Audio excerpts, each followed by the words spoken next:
At least 200 million women have been subjected to FGM.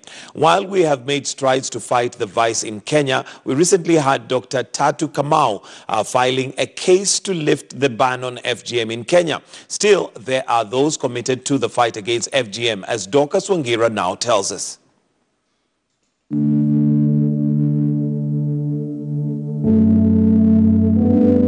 I was cut at the age of 10 years. Imagine you being held by 10 women and you are just at the age of 10 years old. You are struggling. The circumciser was my grandmother actually. They were asking, even including my mom. But this is what we also went through. And everybody else is going through. Are you different? Why are you running away from your culture? Well, away from that, a section of elected leaders from the Kuria community in Migori County have come out to strongly defend female genital mutilation, FGM, saying to treat it as anti-education, anti-development. FGM is anti-this. No, it's a little injury to transit. It signifies transition. There's no reason that young girls should suffer genital mutilation. These traditions may date back centuries. They have no place in the 21st century. In July 2017, 5 girls from Kisumu Girls High School, Kisumu County, designed an application to fight FGM. They made global headlines when they emerged Africa's winners in the Technovation contest. This application was built in 12 weeks, the basic. I don't think they understand what our mentor Dorcas calls as blood, sweat and tears.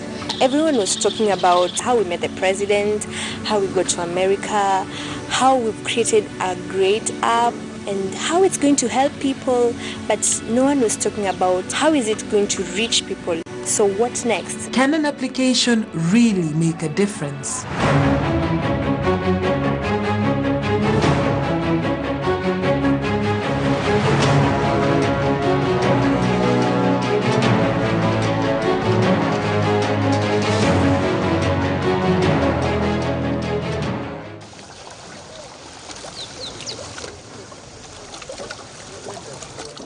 In Kisumu, Kenya's lakeside county, female genital mutilation may not be a pressing concern. The prevalence rate is slightly higher than 1%. But that does not mean that no one cares. The Restorers, members of Lake Hub, one of Western Kenya's biggest technology hubs, designed iCut to get as many people as possible involved. The app is meant to help rescue, report, give information, send donations and give feedback. It was initially meant to go live in February 2018. It still hasn't. It's not that simple. The girls still have so much to do. There is a backstory that didn't make the headlines. My name is Stacia Diambo. I am an ex-Kisumu Girls student. Dorcas came to our school and she introduced Technovation to us, where we look for solutions to problems in our community. So as I looked back, there was a moment where the problem of female genital mutilation was aired as a documentary some times back, and people really got to talk about it. But if we look at it really, did it stop? I'm Makrina King. I'm in Kisumu Girls. I'm 16 years old. It's not a must. You go through the cards so that you can move from childhood to adulthood. I'm Cynthia, I'm 17 years old. FGM can end because if we carry out a lot of mass education, we try to advise people individually, the ones who are doing this, I think, yeah, we'll come to an end. I am Purity Christine. Female genital mutilation has caused so many deaths of very young girls. I had a friend quite some years back who dropped out of school and had to go through forced marriage. Now that the communities that practice it take it as a rite of passage. Purity tells us it was Ivy who was first to front the idea of FGM. But why? We call ourselves Restorers because we restore hope. For the future, we would like to launch it. Then other countries to also start using it, like Somalia, Ethiopia, not only Kenya that practice FGM, but also other countries in Africa, even Asian countries. Even though the girls didn't win the overall prize at the global competition in San Francisco in the United States, the ultimate prize would be the application fulfilling its intended purpose. If we look at our application at this particular moment, ICAT is really, I can call it basic, so it needs sophistication. And if you want to bring in on board more developers, people who will market for us, who will just help us really get to the ground, we get that it's really, really expensive. So like, if we can get more funds to like fund this, because it's all for a very good cause. After we develop it better, it will be SMS based. So all these people who are found where FGM is rampant, it's in the rural areas where internet is not good, they'll get it. West Pokot County is largely remote. Driving further from the administrative town of Kapenguria, it becomes more rural and remote, cut off from amenities such as stable electricity and even mobile network connectivity. Hello. Tukiongea kuhusu mambo ya network hapa sio mzuri vile. Sababu kuna sehemu zingine network inapatikana, sehemu zingine haipatikani. Sana sana ukitoka kama Makutano mpaka Kajeliba unapata saa zingine haishiki vile sana. Even though the Kenya Demographic Health Survey has no specific and accurate data on prevalence of FGM for the Pokot community, local NGOs estimate that at least 7 out of 10 girls have undergone the cut. Susan Krop lives here. At the age of 13, she underwent the cut. It changed her life completely. Nilipitia uchungu, nilipitia mambo ya bleeding. Hata mpaka wenzangu wenye nilitairiwa naye walipitia mambo mengi, kwa sababu unatairiwa mara mbili. Unatairiwa ya kwanza, wanachop kila mahali. Ya pili, unaenda tena kutairiwa kwa chini. Wakati umetoka kwa mawe, unaenda chini, unatairiwa tena. Nilisikia uchungu sana. Na vile tena uchungu yangu iko kwa ya pili, wakati sasa mimi niliwacha shule. A girl who has not been cut becomes a social outcast. Even if she gets married, she is still considered a child and will not be allowed to perform duties in the homestead. Wesi ukaenda kuripoti, unaripoti kwa nani? Mimi mwenyewe sikujua venye wanaripoti. Na hii mambo ya kufight FGM siku hiyo haiko kuiko. Na hii mambo ya sheria hakuna. Hasa ni ile kitu tu ambayo ni normal. Wesi kataa. Unaoleka tu. Na huyo mtu hata ujui, unaenda na huyo mtu vile. Na kuna wasichana ambao walikuwa wanatoroka. Hata ukitoroka utaenda wapi?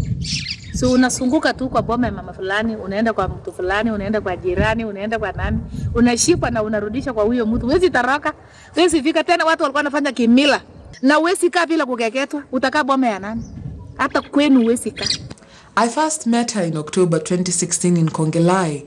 She and the women of the Komesi Women's Network were rallying support to build a safe house for affected girls. They had been running a temporary shelter for those who were fleeing their homes.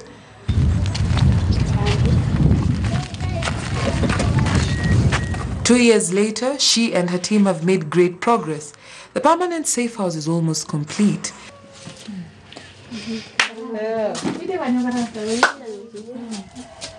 But the girls who come here bear enormous needs. So far, they have rescued 81 girls and counting. Day and day, unasikia msichana ametoroka ameingia kwa polisi. Polisi pia wanawapigia, wapi wale wa mama wenye wanakata mambo ya ukeketaji? Ndio wasichana yenu mkuje mchukue wa polisi pia wasiharibu. Tunaambia kimbisha pande hii. But Susan is worried about the changing trend of the cutting season. Wasichana saa hizi njia ya kukeketa kwa wasichana kwa wakati huu wanafanya secret. Hawaimbi kama samani. Hawaonyeshani kama samani. Wasichana mama na baba wanaenda kutafuta huyo mtu mkeketaji. Wanakuja tu jioni, wanakaa boma kama wanakaa tu sasa ni wageni. Kesho asubuhi kumbe wameanza kujiconnect na familia zingine, maboma zingine, wanakaa pamoja. Wanakeketa wasichana jioni ama usiku, saa 10 ya usiku. Moses Mashar, a trained nurse, is a senior officer with the county health management team. The most affected area is the Gachelipa side and Sigor and part of south, which is including Ortum, area of Ortum, Chepper area, where he's still affected.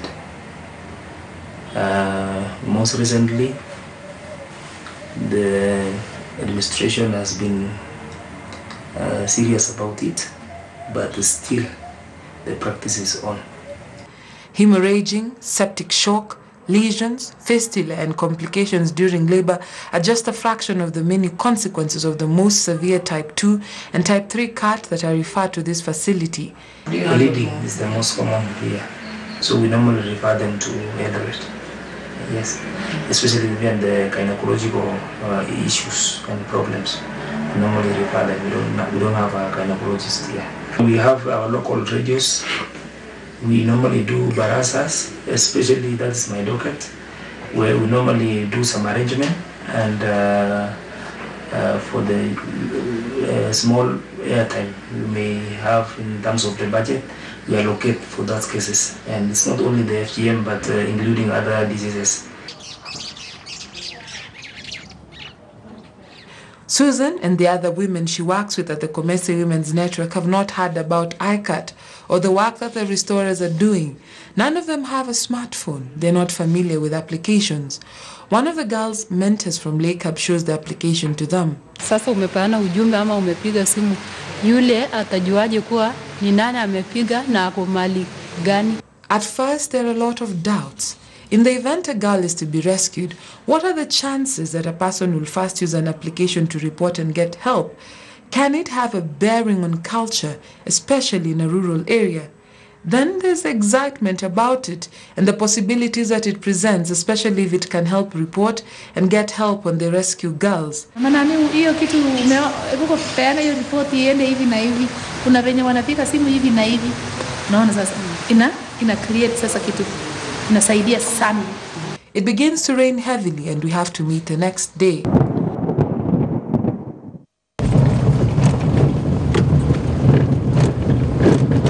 We've just come from Kapenguria in West Pokot, and the network was quite stable.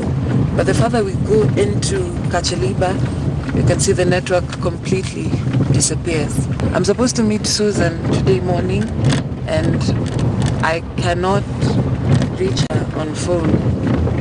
Just completely lost the network connection. So it makes me wonder what people actually go through if they have to report either a case of FGM or even just have to get assistance if the connectivity keeps being unstable the way it is. So we still have, how far do we have to go to get there? 12 kilometers, take probably an hour. So, and now the connectivity is back. So let me just try to get in touch with her again so that she knows that we are still on our way.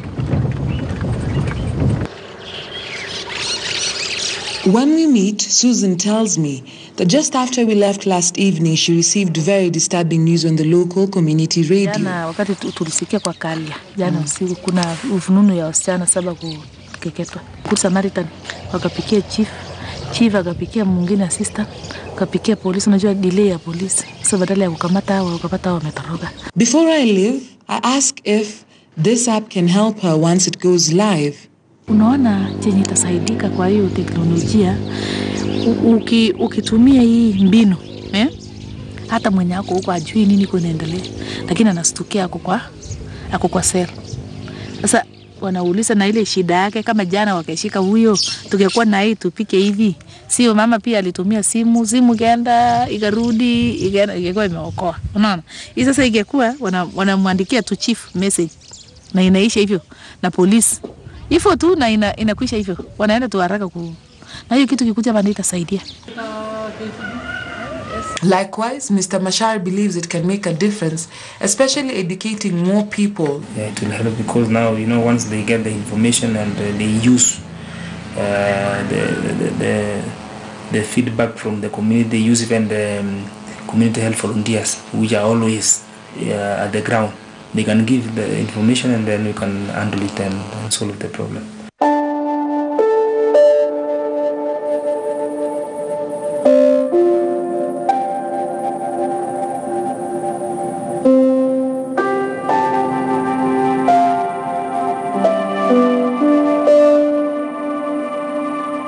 once the act is removed, we'll be able to do it in the best possible way, which is one of the ways being medicalization. Outside the courtroom, anti-FGM activists held silent protest, flashing anti-FGM placards. The group is keen on having the anti-FGM law passed in 2011 upheld. It is the law that protects everybody in Kenya, and that law should remain to make sure that our girls are not mutilated. I feel that it's timely that this doctor went to the court, because medicalization right now in Kenya is on the rise. This means that there are so many medical practitioners out there, not only doctors, but also nurses, midwives, and other people in that field that are carrying out FGM. So it's the high time that this case was followed up to the end, and then we finalized it once and for all, and we made sure that all the doctors are aware that FGM is not good and no one is doing it behind the doors. I can challenge you men. Check. It's a very small injury. It is not FGM the way it is done, say, Northeastern Province or whatever. This one is a little injury to transit. So no one does FGM to their girls, knowing that they will bring it to death or they will suffer. When they came and started campaigning about FGM, they came and told the community members, when you do FGM, girls will have excessive bleeding. They will have HIV, they might contract HIV and AIDS. They will do this. So that negativity that came with that campaign, the people who came before us, made the communities to devise a way of going around this. So they thought, if I take my girl to the hospital, then how will I avoid excessive bleeding? There will be no excessive pain. The doctor will take care of this. Girls, yeah, who have gone through FGM and they've made it in life. And there are very many who have not gone through it and they're really a problem to us. We need to see how we change the information. We focus more on the positive messaging, like giving positive examples of girls who have not been cut, how they have been able to succeed in education. Tony Mwebe runs the Men and FGM campaign both online and offline. Up until 2012, he had no understanding of what FGM was. This was until he worked with refugees living in urban areas. I met these men, the Somali men refugees, and they were able to share their experiences with FGM. One man in particular touched me, and to date I remember the story. He shared how he lost his wife and a child a day later due to complications of FGM. I found out that men also have stories on FGM, but because of their ego as men, they're not able to bring it out. They don't talk about it, but most of the men suffer silently. You know, if a woman is suffering from fistula, for example, this drains the resources of the family, because at the end of the day, everyone has to chip in economically to make sure that this lady is treated. You cannot allow your loved one to suffer.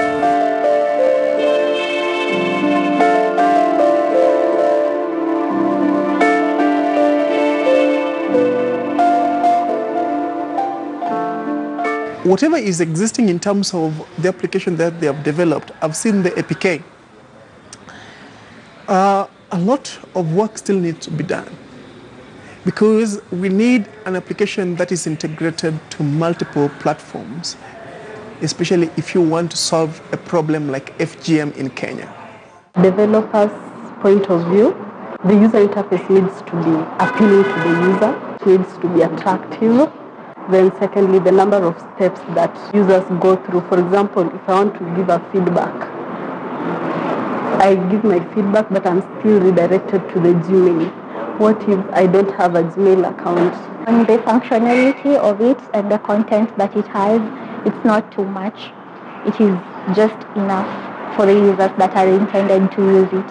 For instance, if you're the victim here and you need to report a case, you find it where you can report that case, and it just goes well. And on the other hand, let's say I'm not directly affected with that issue, but I need to know more about it. How does it happen? Where does it take place? What are the effects? I can also learn from the application. The developers of this application need to choose a specific task which they want to solve. You cannot do everything. Even if it's to just identify a location or create a command system where these people can be rescued, that can work. However, if you look at it in terms of picking so many things, and the logistics around it generally will render that application useless by the end of the day. The assumption shouldn't be that everyone doesn't have a smartphone. Rolling out both the SSD and the application would work. In Kenya, for example, we have between 30 to 40 million mobile phones.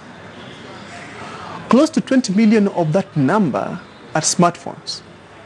Now, mobile applications will only run on smartphones.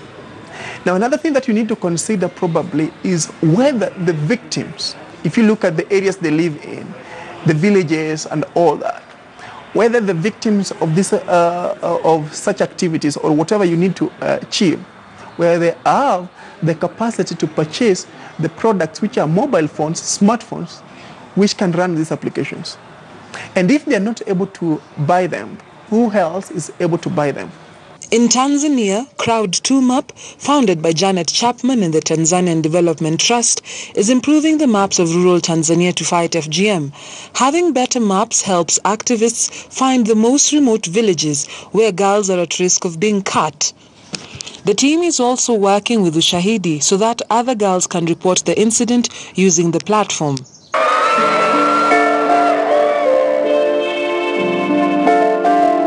The biggest issue is reporting as at now in most remote areas of Kenya. This will not improve if they happen.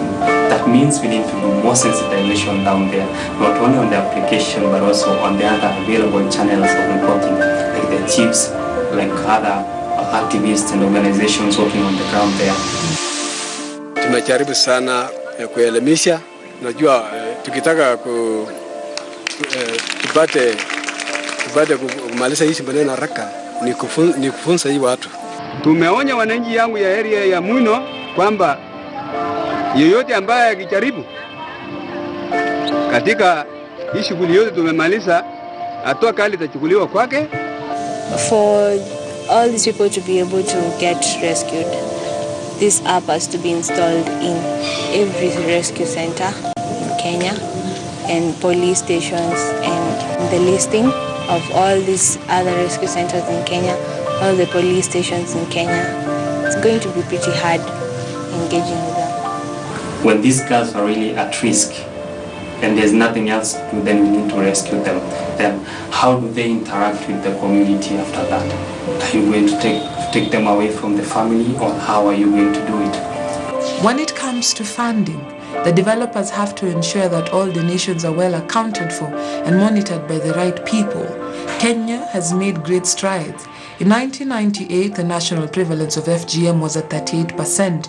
In 2013, it was at 21% according to the KDHS 2014 survey. But we still have a problem.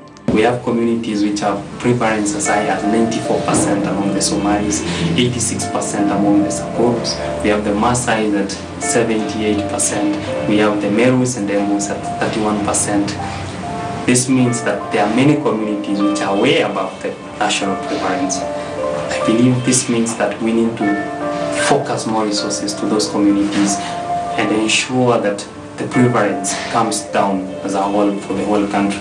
Back in Kisumu, the restorers are racing against time. They know the application holds many possibilities. So Susan, don't give up. We are making it SMS based, or you can just send short code messages, just the way we check for our credit balance on phone. So it will just be something short and interactive, and at the end of it all, you can get help. Waendelee kwa sababu hawa wameokoa shida yenye wasichana wenzao wako nayo. Kwa sababu msichana mwenye ako Nairobi hata yeye ndiye ako hapa. Tunajuanga msichana ni msichana. Unaona? Na wenye wako shule ni wale tu. Lakini wameokoa sasa mambo kubwa sana kwa Kenya. Si hata hapa kwa Ngelai peke yake. Penye hii mambo ya gender bado inaendelea, FGM bado inaendelea. Wamesaidia na waendelee. Wasichoke. Waendelee na pia hawa wajaribu ni watu ya university. Wajaribu siku nyingine high schools. Siku nyingine watembee kama tour, wakuje wapate rescue centers penye hao wasichana wako, waongee hata pia waonyeshe vile, hata kama kuna wenye wanaweza soma vile au wengine wanasoma, aendelee tu wakuje wahamasisha hawa vile hii tohara ni mbaya. It's not about the technology, but the lives that can be changed by it. It's about how people understand female genital mutilation and want to get involved, victim or not. Dorcas Wangira, KTN News.